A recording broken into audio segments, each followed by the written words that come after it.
नवी मुंबईतल्या पावणे MIDC परिसरामधला रस्ता हा पाण्याखाली गेला आणि साचलेल्या पाण्यातून मार्ग काढताना दुचाकी स्वार हा पडलेला आहे। मदत करा ना प्लीज।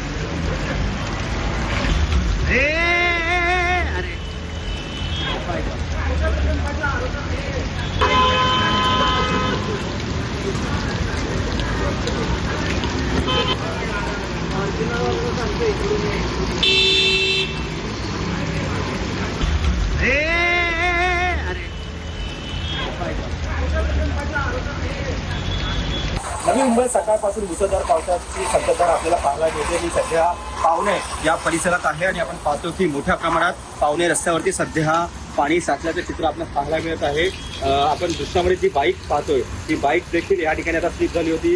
वाहन चालक आहे हा देखील पडला होता आणि आता आपण दृश्यामध्ये पाहतोय की रिक्षा देखील अडकलेली आहे आणि दृश्यामध्ये जो खांब पाहतोय या खांबच्या इथे सध्या आपण पाहतोय की एक मोठा खड्डा आहे आणि या खड्ड्यामध्ये ही बाईक अडकली होती आणि आपण पाहतोय की मोठ्या प्रमाणात या रस्त्याला त्रास सुरू झालेला आहे आणि दृश्यामध्ये आपण पाहतोय की ती फॉर्च्युनर गाडी या गाड्या देखील या ठिकाणी मोठ्या प्रमाणात पाणी साचल्यामुळे सगळ्या गाड्या युटर्न मारत आहे। त्यामुळे आपण मराठी पावणे MIDC